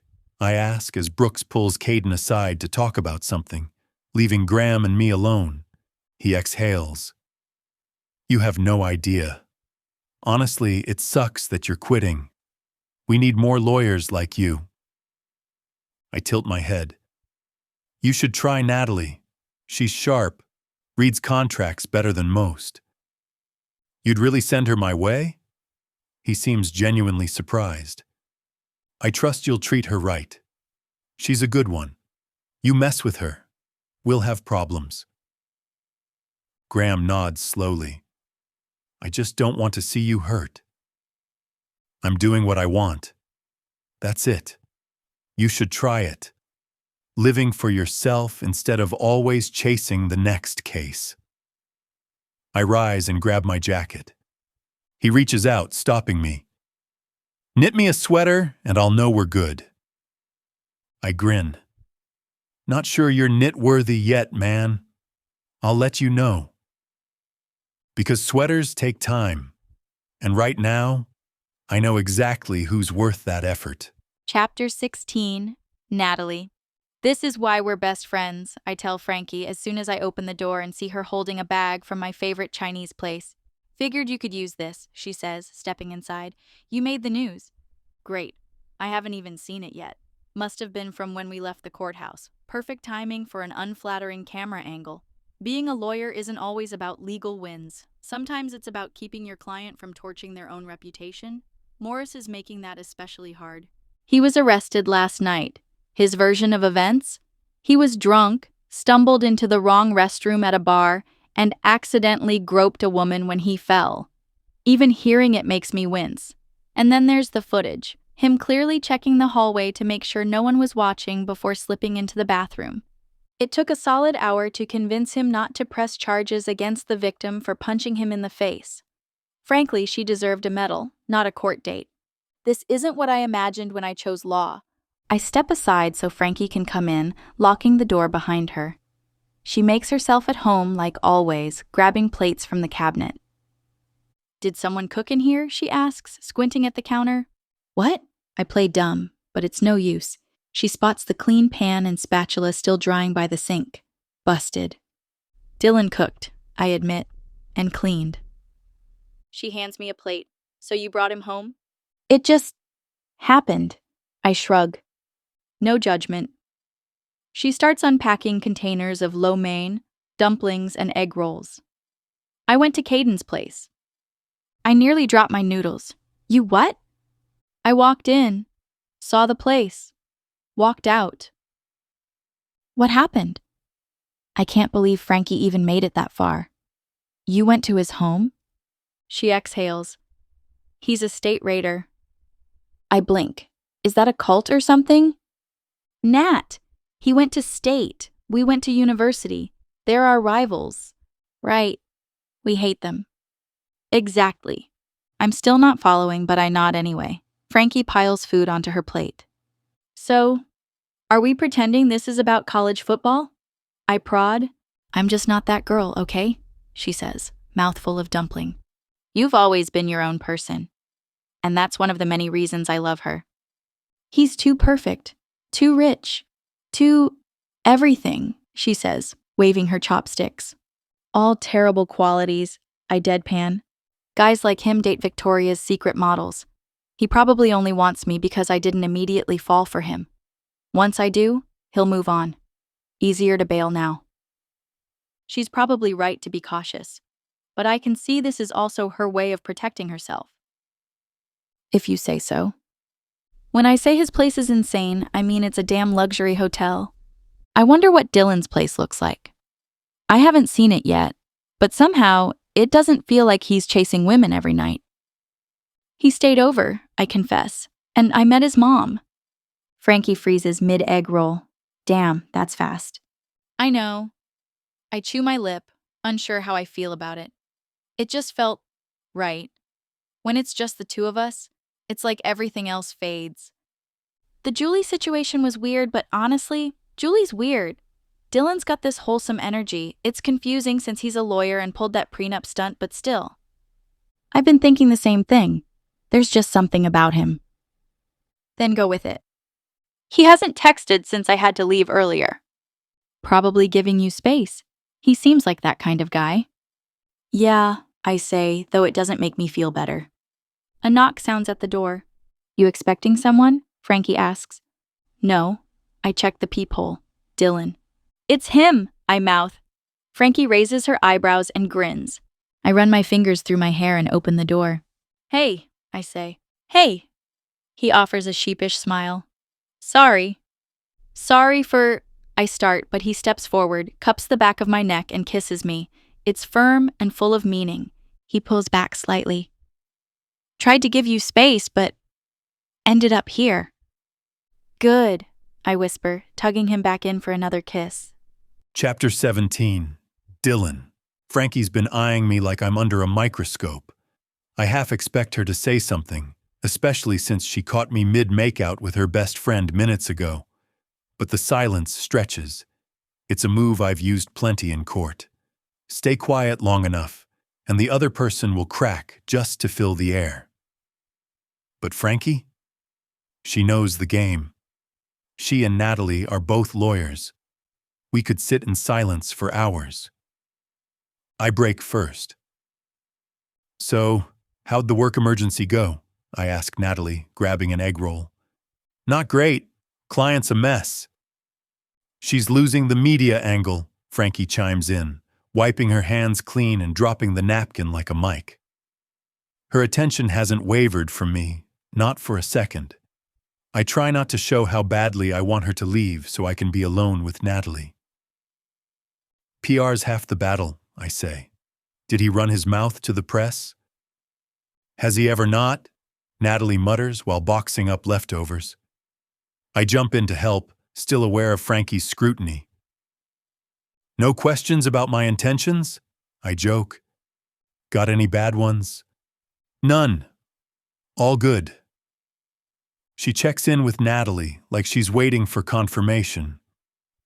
So far, he's been great, Natalie says, almost like she's apologizing for agreeing. Frankie stands. Nat's a grown woman. I'll let this play out.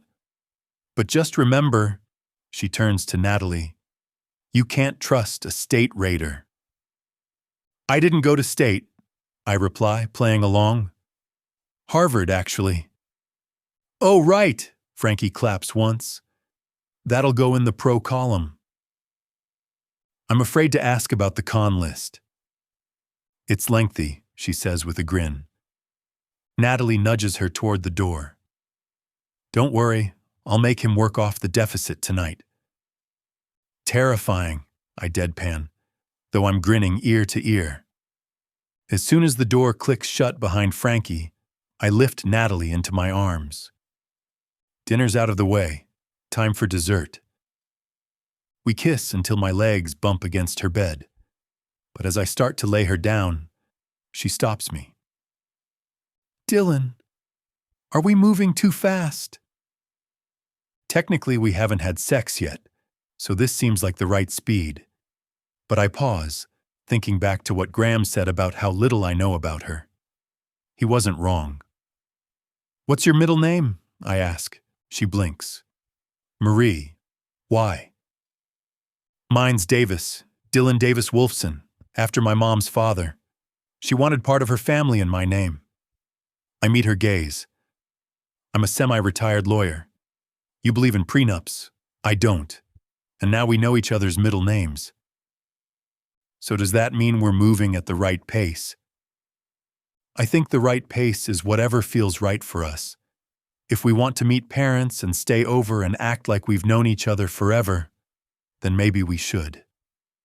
She looks like she's mulling that over. We haven't technically had sex, she points out, but we've done stuff. Yeah, no full-on sex, but we've shared a lot. And maybe that's okay. It is. We're not comparing ourselves to anyone else. We set the rules. I kiss her softly, reassuring, grounded, real. Maybe it's my mom's recent health scare, but I'm done wasting time. From the moment I met Natalie, something clicked. And the more I see of her, the stronger it gets. She's smart, kind, hilarious. She makes me want more. I trail my hand down her back and grip her hips, pulling her onto my lap. My arousal is obvious, but I feel her hesitate. Not overtly, but just enough.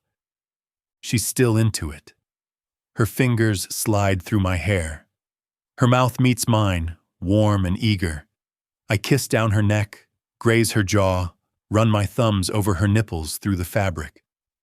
She gasps when I part her legs and press a kiss just above the waistband of her shorts.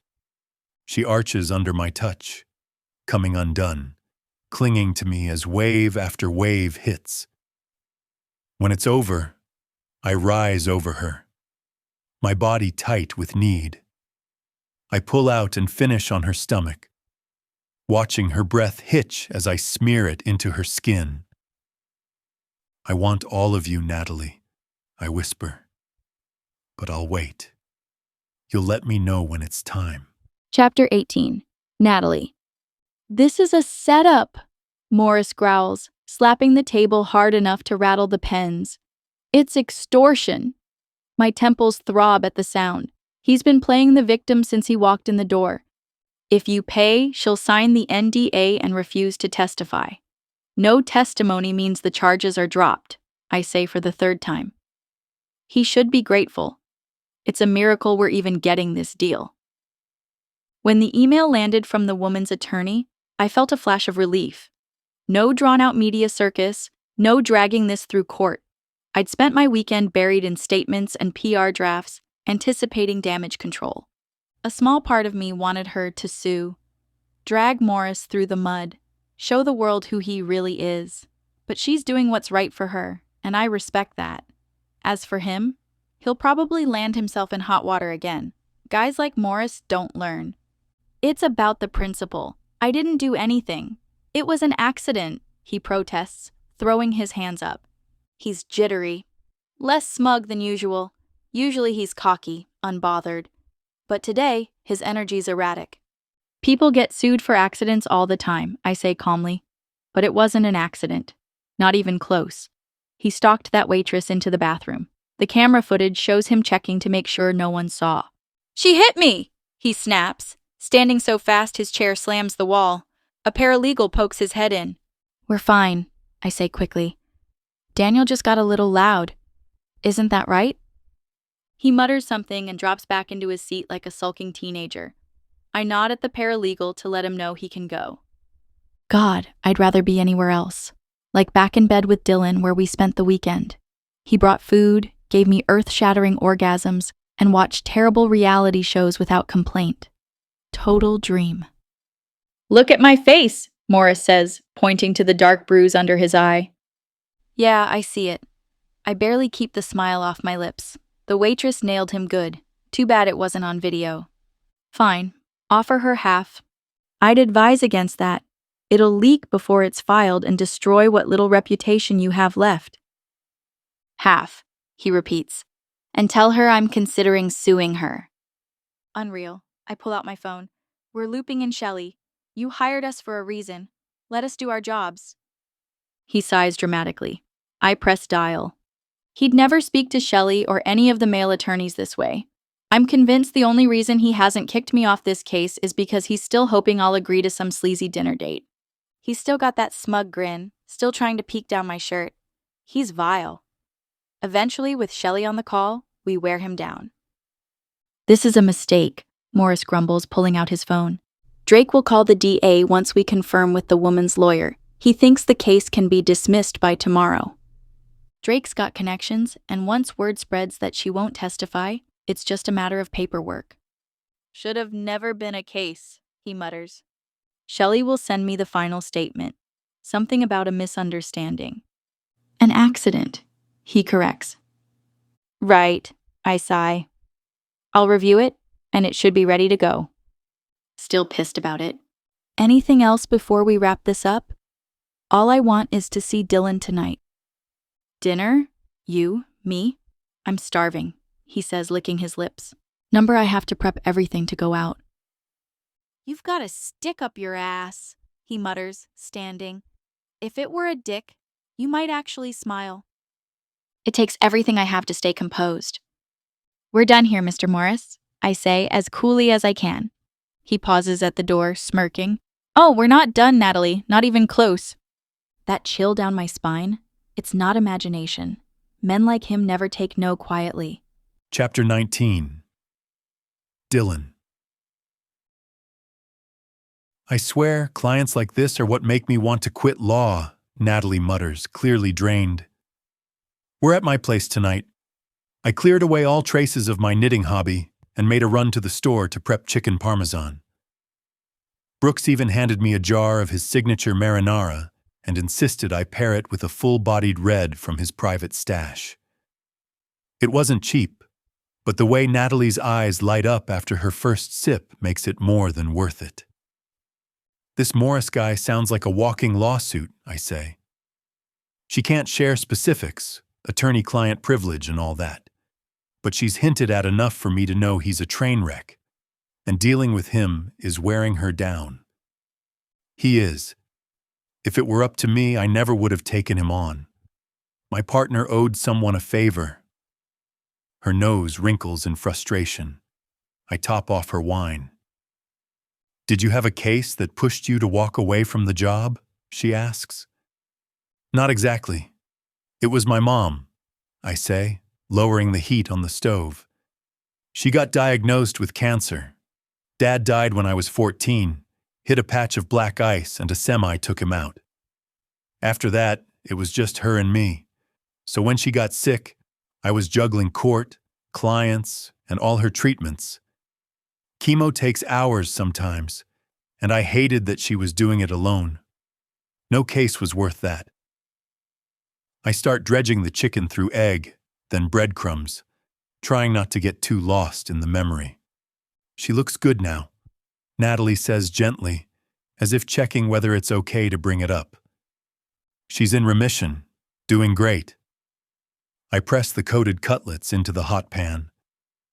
We're closer now than ever, honestly. Hospitals will do that. Did you two watch a lot of daytime TV or something? She asks with a soft smile. I think back to those quiet moments with her in treatment, her guiding my hands through rows of knit and purl, coaching me on tension, counting stitches, reading patterns aloud while hooked up to IVs. My first baby hat was a little lopsided, but she was proud. I kept the blanket we made together as a reminder.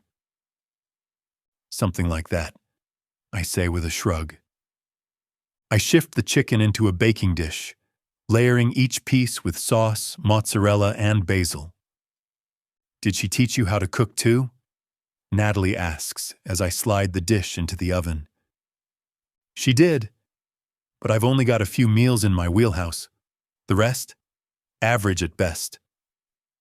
I lean against the counter, watching her relax. Her eyes are brighter, her shoulders no longer weighed down. It's good to see. No siblings? She asks. Just me. You? I've got a younger brother. He's a pharmacist. And a little sister who's still in school. I wait for her to offer more about her family, maybe an invitation down the line, but she doesn't. I let it go and pour her another glass instead. We move to easier topics, what she does for fun, where she likes to go. She talks about flea markets, how she doesn't buy much but loves to people watch. There's one vendor who only sells vintage glasses, she says. It's wild what people gravitate toward. Ever get ideas for your stories there? I ask. She looks at me through her lashes, surprised. How'd you know I write? Felt like a good guess. Law gives you all kinds of character inspiration. She laughs. That it does. though you have to be careful not to be too obvious. Remember that one case? She trails off a name I vaguely recall. The defamation case with the neighbor in the novel? Exactly. You can't lift real people too literally or you risk a lawsuit. You're too smart for that. And I haven't even published anything yet. Haven't finished a story. You've got time. The law's just hogging your creativity. The oven timer dings, and I slide the dish out, letting it rest while Natalie grabs plates. We sit side by side, and for once she pours my wine. I envy you, she says after a few bites, for walking away. Every lawyer I know wants to quit. They just don't admit it, except Frankie. She genuinely loves it. So why don't you? I ask. She exhales. My parents would lose their minds, my mom especially. They helped me with tuition. Couldn't afford all of it, but they chipped in. If I quit, it'd feel like throwing all that away. And my mom and I, we don't exactly see eye to eye. I rub her back gently. You don't have to explain. She glances at me. Do you think I'm being a coward? Not a chance, I say, meaning every word. She's tough as hell, braver than most. Especially compared to me, a guy who swept through his apartment tonight making sure not a single knitting needle was visible. Actually, I admit, I've got a confession of my own. Chapter 20. Natalie. Oh no, this is it. He's about to drop a bomb, like he's married to someone overseas or secretly into something really out there. Not that I judge, I'm just not exactly adventurous in the kink department. A little dirty talk, maybe a firm hand here or there. Spanking from Dylan? Not off the table. Okay, so maybe I'm not totally vanilla. Wait, I grab my wine and take a long sip. I don't want this thing between us to crash and burn. Dylan tops off my glass. All right, go ahead. I take a deep breath, bracing myself. I knit, he says, placing the bottle down. Like yarn and needles? Exactly. Are you making ski masks for some late-night crime spree? His brows furrow. No. Then what are you knitting? That's it. Just knitting. That's your big confession? He nods. First thing I made was a baby hat, then a blanket. That's actually kind of adorable, but I feel like I'm missing something. You made it sound serious, Dylan. I thought you were about to tell me something wild. I pause. You're not secretly into something bizarre, right? That's it, Natalie. The knitting. That's why I'm stepping away from law. His voice has a hint of hesitation. For the first time, he seems unsure. Can I see it? I ask. My knitting? Yeah. Show me. Okay. He disappears for a moment and comes back with a pink blanket and a tiny hat. Pink, I say, smiling as I pick up the hat. Were you subconsciously hoping for a daughter? I guess so. When I picture having a kid, I usually think of a little girl first. A few months ago, I would have laughed if someone told me I'd find knitting sexy. But watching Dylan with his big hands create something so delicate, it's unbelievably attractive. You found something you love and you're good at it. Honestly, I'm not surprised. You're one of those people who seem to be good at everything. He leans in and kisses me, soft at first, then deeper. When the oven timer beeps, we both snap out of it. Bread! He shouts, hurrying back to the oven. I watch him, and everything about this, his space, his warmth, feels right, safe. If this were my everyday, I could deal with the job. I could see myself here. All the fear I had about getting more serious with him is slipping away. Maybe I don't want to hold back anymore, but I should probably give him a heads up. I have something to tell you, I say, as he sets a plate in front of me. Should I be worried? He asks, topping off both our glasses. Maybe, depends. I can handle it, whatever it is. I think you deserve to know before we take this any further. We're in a relationship, Natalie. So you're saying we're officially dating? I tease. I'm saying I know what this is, and I'm all in. I draw in a breath. Okay, remember that guy I told you about from college? The study buddy jerk? I laugh. You're so jealous. I just call it like I see it, he mutters, attacking his chicken. Well, the truth is, nothing ever really happened with him, or anyone else. He pauses, blinking. Wait, are you saying? I'm a virgin, Dylan. I know it's weird at my age, but it just never happened. And then it felt like this huge thing I had to explain, so I stopped trying to date. A slow smile spreads across his face. So, I'll be your first? Don't look so smug, I say, even though part of me likes the possessive gleam in his eyes. As if he already knew we were endgame. With you, Natalie, I've never been more sure of anything. You always say the perfect thing. There is one other thing I should probably confess, he says. Nope. I don't want to know about your past. Your exes stay in the past. I mean it. I know there wasn't anything real between him and Julie, but still, he's mine now, along with the yarn and all the weirdly charming things that come with him. Chapter 21. Dylan. I lead her into my bedroom, a space that's all function and no flair. Cream walls, beige carpet, and bedding I ordered from some online store ages ago. It's simple, bare, uninspired. You're going to have to knit something for this room, Nat says, trailing her fingers across the navy comforter. Liven it up a bit. I brush a strand of hair from her forehead. You already make it beautiful. She ducks her head slightly, a soft blush rising to her cheeks. Compliments fluster her, but I can tell she secretly loves them. Duly noted. I don't know why I feel awkward now, she admits. Her palms flatten against my chest, like she's trying to push through the tension with sheer will. We've already done stuff. I kiss her fingertips. Because this is more. It's us choosing each other. I love you, you love me. We'll have the big wedding, the red velvet cake, because I'm obsessed with red velvet. But all of that's just extra. This, right now, it's real. I pull off my shirt and catch the way her eyes move over my chest, like she's trying to memorize every detail. I place her hands on my abs. I could do laundry on these, she jokes, fingers skimming across my skin. While she explores, I slowly unbutton her blouse, revealing soft lace beneath. I take my time, tracing the red marks left by her bra with my lips. She exhales, her body melting into mine. You need a break from the chaos, I whisper, moving across her collarbone. She hums, this is a pretty good reward. Just good? I tease, nipping at her breast. She gasps. Better than good? She breathes.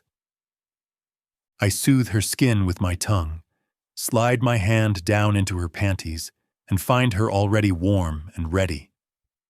As I press 2 fingers inside her, her hips rise to meet me. I cover her breast with my mouth while working her with my hand, coaxing her closer to the edge. Oh God, Dylan, she moans, clenching around my fingers. I don't stop until she's unraveling under my touch, her cries echoing in the room. Then I strip us both down, my body thrumming with need. I need to be inside you, I murmur. Yes, she whispers, pulling me closer. Her skin against mine feels like home. I guide myself to her entrance, pausing just long enough for us both to watch as I begin to push inside. Watch us. This is us. She grips my hips, encouraging me forward. We'll go slow, I promise, even though every nerve is begging for more. Her body is tight, hot, gripping me like she was made for me.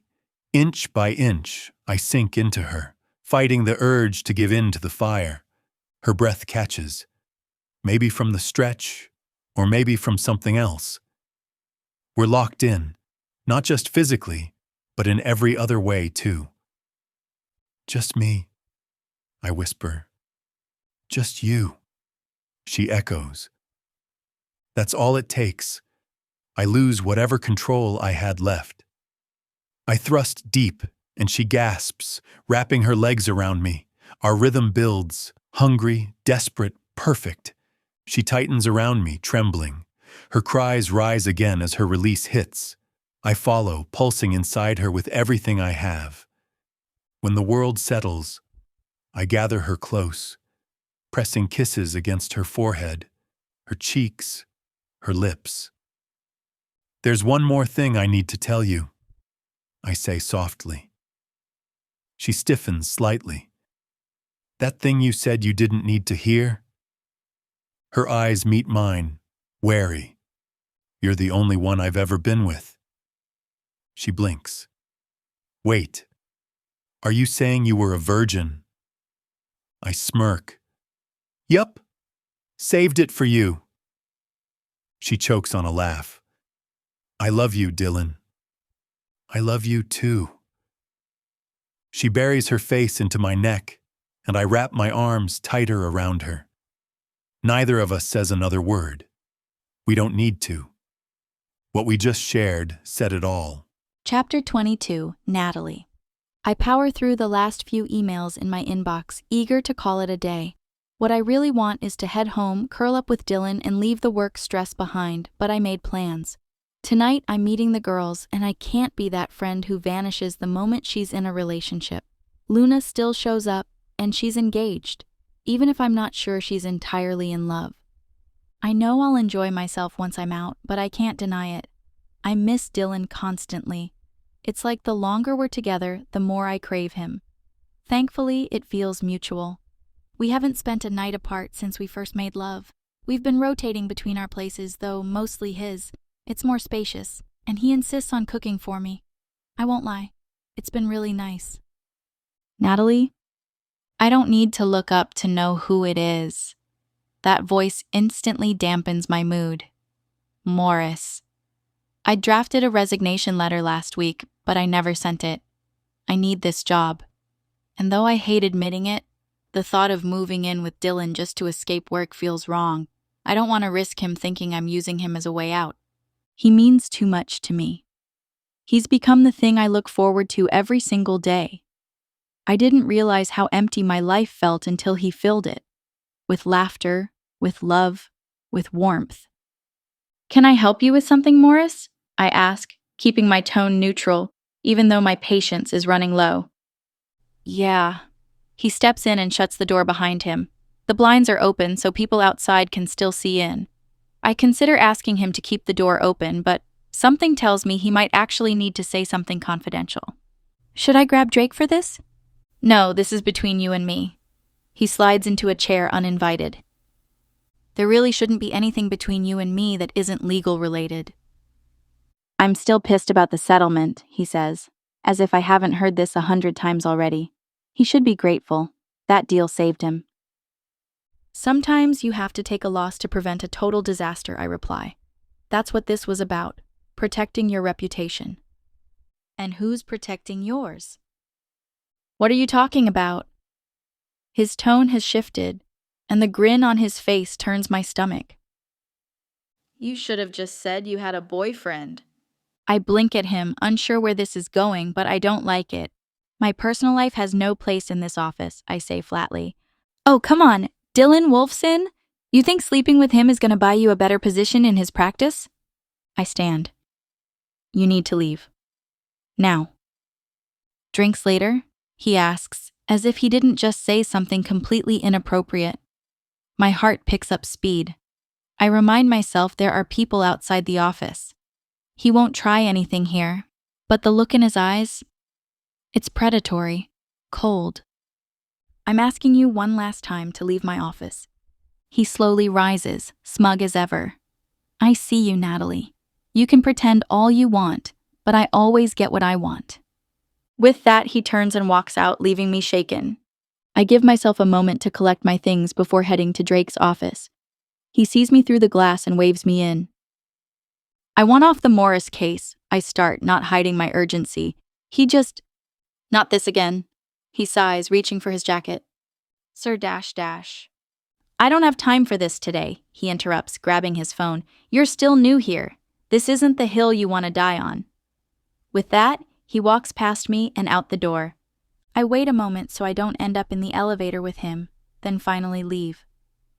Once I'm on the sidewalk, I pull out my phone and call Dylan. He picks up almost immediately. Hey babe, he says, just hearing his voice helps. Hey, what's wrong? You could tell from just a hey?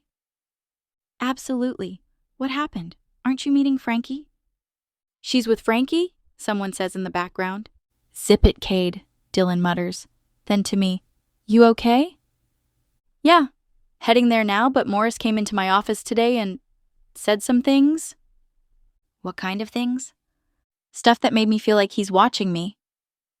I glance around, suddenly hyper-aware of everyone on the street. How far are you from Hotspot? Only a few blocks. Go straight there. Don't leave the crowd, don't go anywhere secluded. I'll be there soon.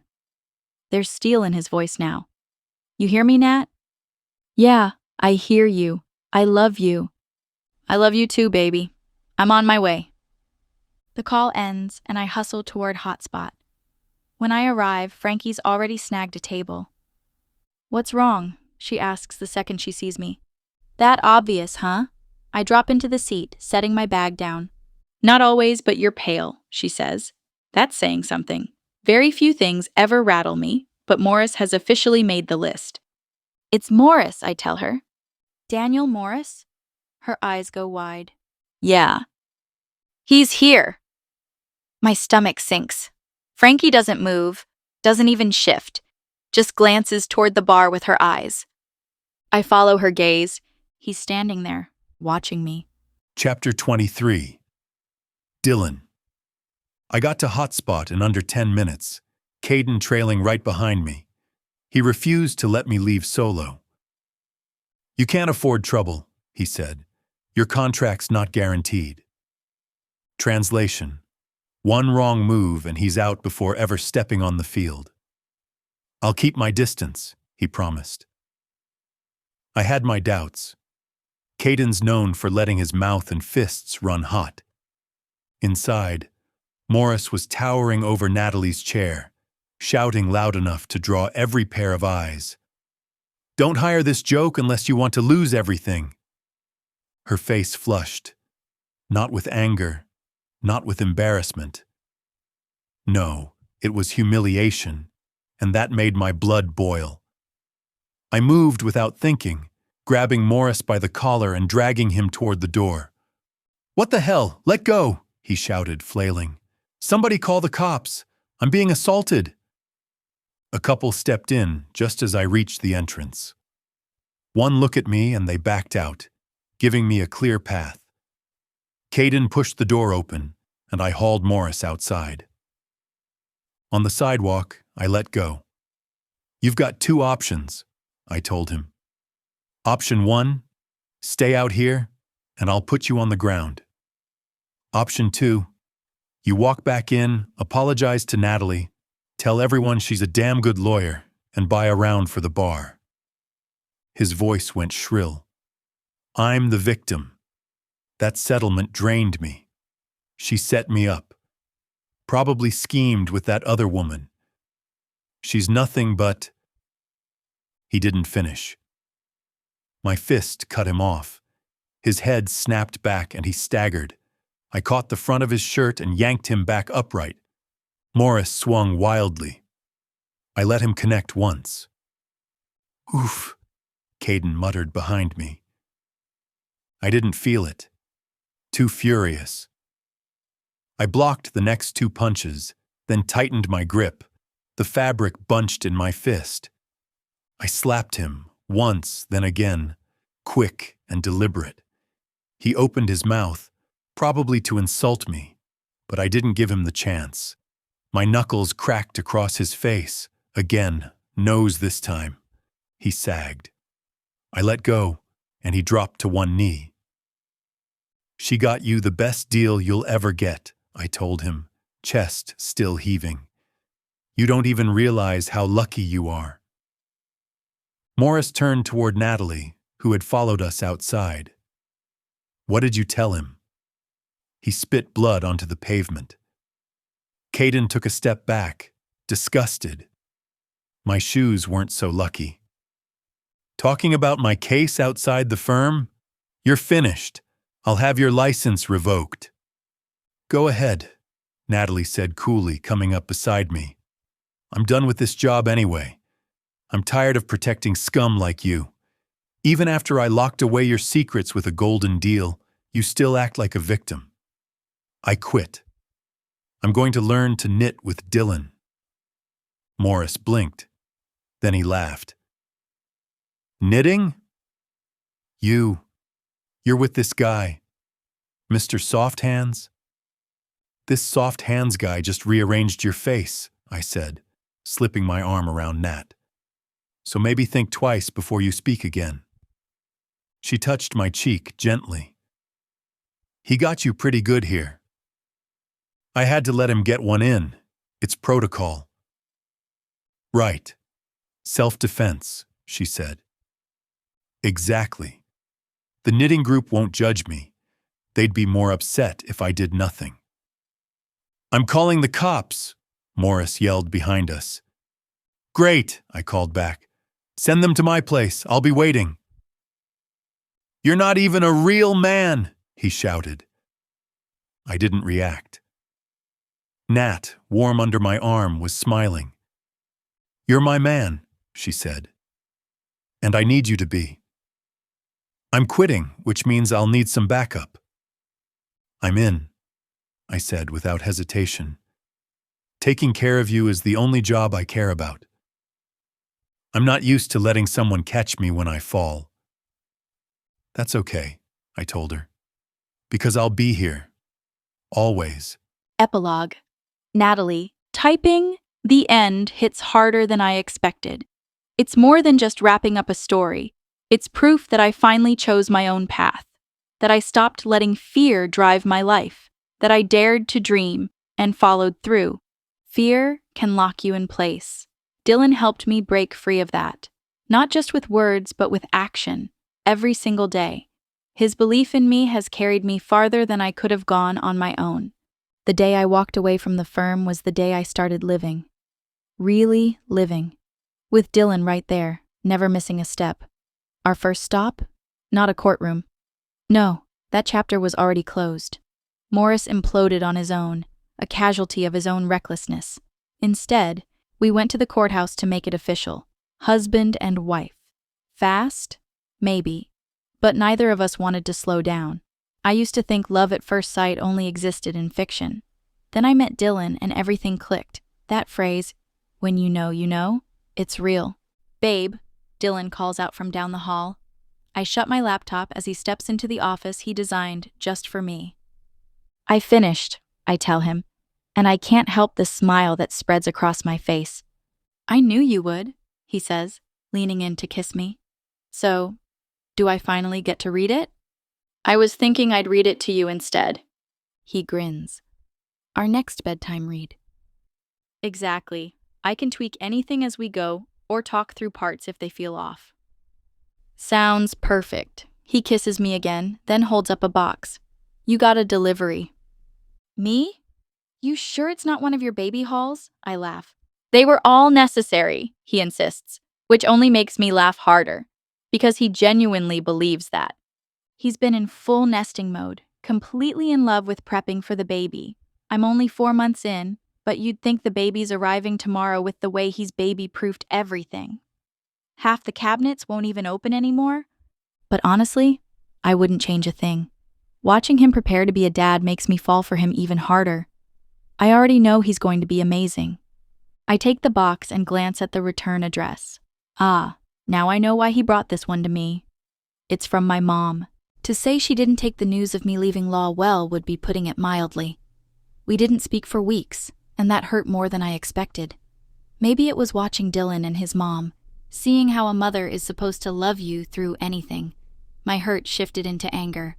Then, when I found out I was pregnant, that anger gave way to something else entirely. Acceptance. Dylan asked if I wanted to reach out one more time. I didn't call, I went in person. I wasn't sure what would happen, but I didn't expect her to break down in tears. We're rebuilding now, slowly. I'm still figuring her out, and maybe she's doing the same. Either way, I have Dylan's mom, who's already gearing up for Grandma of the Year. I grab some scissors and cut the tape on the box. Inside, I find a baby blanket. Mine, from when I was little. She'd kept them all. There's a note, Dylan says, pulling it out and handing it to me. I'm looking forward to all the new chapters you choose to write. I hope you'll let me read every single one. Love you. Mom. Tears prick my eyes. This isn't just about a blanket. It's her way of asking to be part of my story again. Maybe even for the first time. Of saying she sees me, that she believes in this path I've chosen. I'm not crying, I sniff, tucking into Dylan's chest. Totally hormones, I mutter as he holds me tighter. Truthfully, I know Dylan played a role in that note. He stood beside me when I visited her, shared his own story, his own losses. His strength has helped shape the people around me, not just me. How are you feeling? He asks, resting his hand on my stomach. The baby bump showed up out of nowhere. One day it wasn't there. The next, it was. I love it. Good, I say, still sniffly. He smiles. Want me to make you feel even better? He scoops me up, carrying me toward our bedroom. The room looks nothing like when I first saw it. No more blank walls or neutral tones. Now it feels like us. It tells our story, our life, side by side. My life wasn't always a fairy tale, but the moment Dylan walked in, it started to feel like one. And somehow he made sure it ended exactly the way I never even knew I wanted. He is, without a doubt, my forever.